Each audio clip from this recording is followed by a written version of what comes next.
सुबह का समय मुझे लगता है अधिकांश लोगों के लिए अफरा तफरी का होता होगा। घर की साफ सफाई, पूजा पाठ, बच्चों का टिफ़िन, पति का लंच, ब्रेकफास्ट और न जाने क्या क्या। पर उसमें भी चाय पीने के लिए खुद के लिए सुकून का समय निकालना बहुत ज़रूरी होता है। अब नाश्ते में किसी को ब्रेड बटर चाहिए होता है, किसी को चाय टोस्ट, और मैं तो अपने लिए पराठा बनाती हूँ ताकि मुझ में ऊर्जा बनी रहे दिन भर की भागदौड़ के लिए। सुकून से मैं अपने चाय पराठे का आनंद लेती हूँ। उसी समय दिन भर क्या काम करना है, क्या स्टॉक फुल करना है, सब सोचकर एक लिस्ट बना लेती हूँ। उसके बाद लंच की तैयारी शुरू हो जाती है। आज पति की फरमाइश है, उनको ज्वार की रोटी, भाजी और कढ़ी खाना है। अब उनको ऑफिस जाने में लेट हो रहा था, इसलिए समय के अभाव के चलते आज गेहूं के आटे की रोटी बना रही हूँ। ज्वार की रोटी वीकेंड पर बनाऊंगी।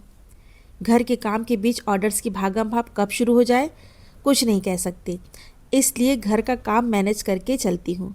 जैसे जो सब्जी बनाना है उसकी प्रिपरेशन एक रात पहले करके रख लेती हूँ, साफ करके काट करके, जिससे सुबह का समय बचता है और काम भी समय पर हो जाता है। आज मैं भिंडी बना रही हूँ। सबसे अच्छा रहता है जब कोई सब्ज़ी हम बाज़ार से लाते हैं तभी उसको धोकर सुखाकर फ्रिज में रखें, इससे सब्जियाँ खराब नहीं होती। भिंडी की सब्ज़ी के लिए एक मसाला तैयार करी हूँ। कढ़ाई में तेल गरम होने पर राई, जीरा, तिल, अजवाइन का बघार लगाकर कटी हुई भिंडी डाल करके अच्छी तरह से भून लिया। जब भिंडी अच्छे से भून गई तब उसमें सूखा मसाला और ऊपर से स्वादानुसार नमक डाल करके फिर से थोड़ा सा चलाएंगे। गैस से उतार कर दूसरे बर्तन में ट्रांसफ़र कर देंगे। तैयार है हमारी झटपट भिंडी। मुझे लगता है कड़ाके की ठंड में गर्मा गर्म कढ़ी का अपना मज़ा होता है। कढ़ी के लिए मैंने छाछ और बेसन में चुटकी भर हल्दी पाउडर मिला करके एक घोल तैयार कर लिया है।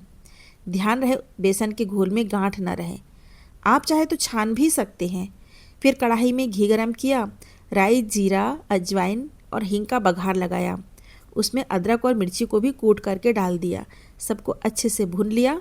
अब बेसन और छाछ के घोल को इस तड़के में डाल करके लगातार चलाते रहेंगे जब तक इसमें एक उबाल ना आ जाए, नहीं तो कढ़ी फट जाएगी। तो इस चीज़ का ध्यान रखना पड़ता है।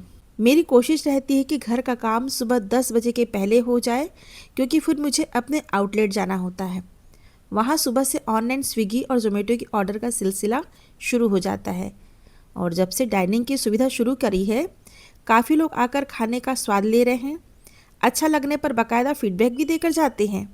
और किसी भी बिजनेस में फीडबैक बहुत ज़रूरी होता है और आपको पता चलता है कि आपको कहाँ सुधार करना है। जब आपको ये पता होगा तभी आप उस पर काम कर पाएंगे।